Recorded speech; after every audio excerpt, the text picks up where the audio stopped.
En la primera lectura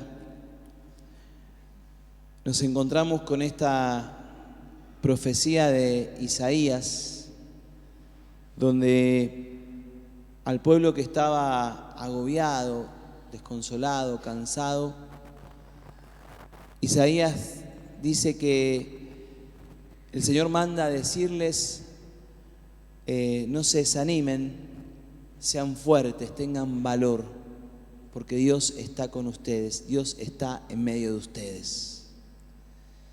Y de alguna manera la palabra de Dios, que siempre es actual y siempre se dirige a nuestro corazón, podríamos decir que eso mismo que decía Isaías a su realidad y a su tiempo, es lo que la palabra de Dios hoy en primer lugar en este domingo nos quiere transmitir.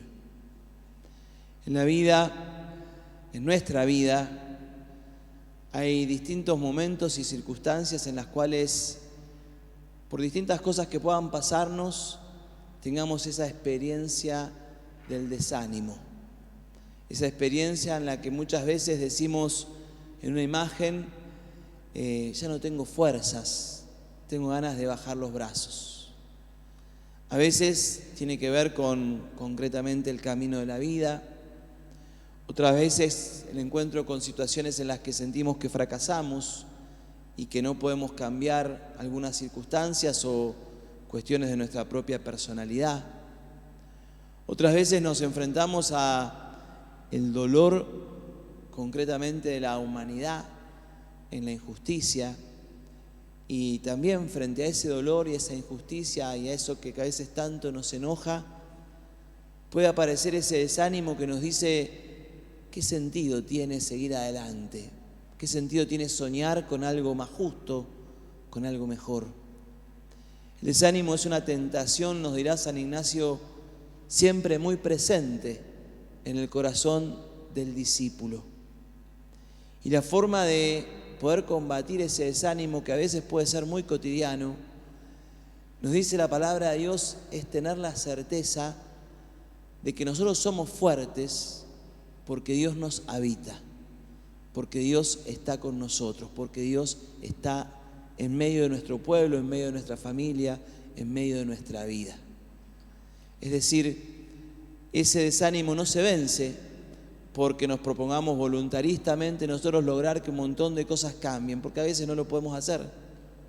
O ese desánimo no se vence porque tengamos muchas ideas nuevas y a veces creamos que la podemos lograr y por ahí después no se dan, sino que por el contrario, el no desanimarse tiene que ver con saber que tu vida, que nuestra vida está sostenida por la fuerza que nos da el amor de Dios.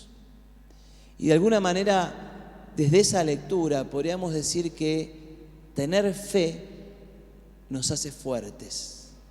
O más aún, tener fe es creer que el poder de Dios es más fuerte que aquellas cosas que nos desaniman.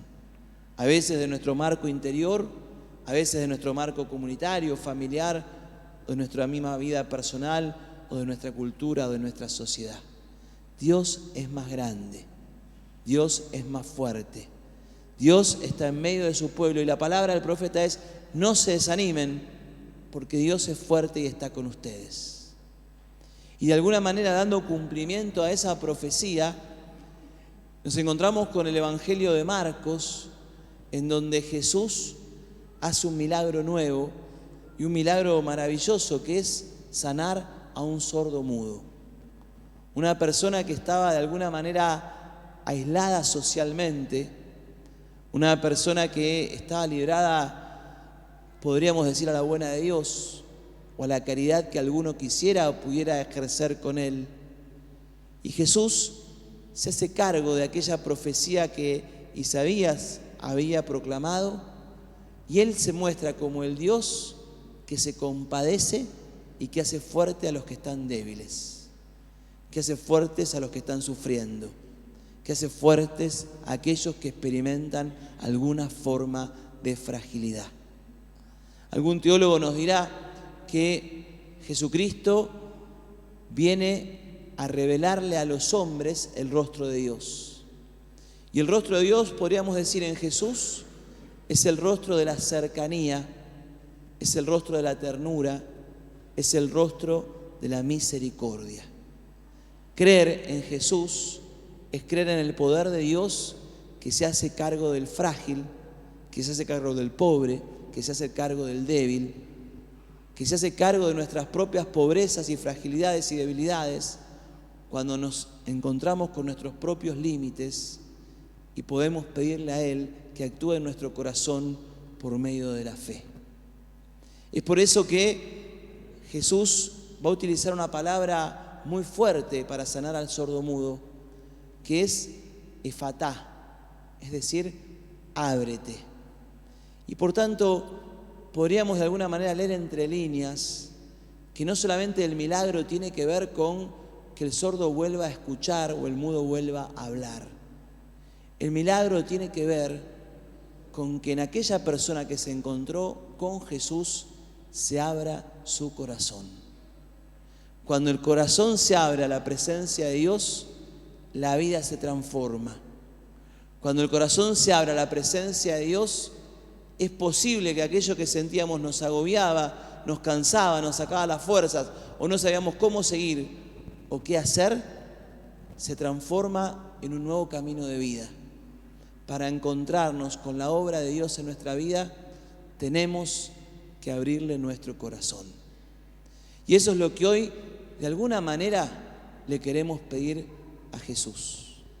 Que nosotros en las distintas circunstancias de la vida que nos toquen atravesar con nuestras propias preguntas, con nuestros propios miedos, con nuestros propios problemas, con nuestras propias contradicciones, tengamos la capacidad de cuando estamos en su presencia, como en esta Eucaristía, le podamos decir al Señor: Señor, que mi corazón se abra a tu presencia, que me aleje de mis propias seguridades, que me aleje de mis propias miradas, que me aleje de las situaciones que me angustian porque no las comprendo, porque no las entiendo o porque no sé cómo cambiarlas, para entender que mi vida pasa por dejarte entrar en mi corazón y de esa manera dejarte entrar en mis problemas, dejarte entrar en mis preguntas, dejarte entrar en mis proyectos, en mis sueños y en mis planes. Marcos va a decir que el camino del discípulo va a tener que ver con dos cosas en este evangelio. Por supuesto, será todo abrir el corazón a la presencia de Dios. Y ese abrir el corazón se manifestará en escuchar y en proclamar. Hoy me quedaría con la primera, porque sin la primera es imposible que se pueda dar la segunda.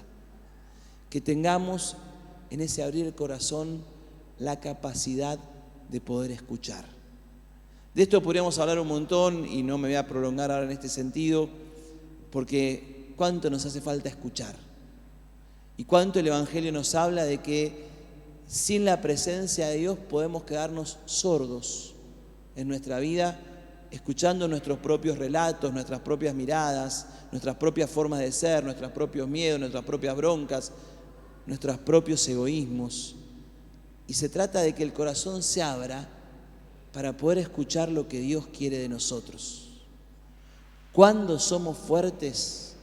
Cuando escuchamos lo que Dios quiere de vos. ¿Cuándo somos fuertes? Cuando escuchando esa palabra, dejamos que esa palabra nos habite. No nos queremos comprar el relato de fortalezas humanas que no duran nada, que pueden ser, como nos dice la misma palabra de Dios, un ayer que pasó. Muchas veces podemos darle el corazón a esos lugares que sentimos son nuestra fortaleza. Pero la palabra de Dios es clarísima hoy. Lo que te hace fuerte es confiar en Dios. Lo que te hace fuerte es tener una fe que supere todo límite de preocupación y que te ayude a mirar más allá de tus planes, de tus proyectos, de tus propios dolores y de tu propia historia. Hoy le pedimos a Jesús esa gracia. El día que fuimos bautizados, probablemente la mayoría de nosotros no nos acordamos de ese día, pero participamos por ahí como padrinos, como abuelos, como tíos, como amigos en el bautismo de alguien. Y hay un momento en el bautismo, en el rito del bautismo, que justamente lleva este nombre, es el momento del Efatá. Y es el sacerdote que el Señor Jesús, que hizo oír a los sordos y escuchar a los mudos, te permita muy pronto escuchar la palabra de Dios y proclamarla a tus hermanos. Ya en el origen de nuestra vida de fe se nos presenta el camino. Para seguir a Jesús tenemos que abrir el corazón y tenemos que escucharlo. Que hoy el Señor nos regale esta gracia y nuestro corazón se disponga a abrirse delante de Dios y a escuchar lo que Él nos quiere proponer. Que así sea. Así sea.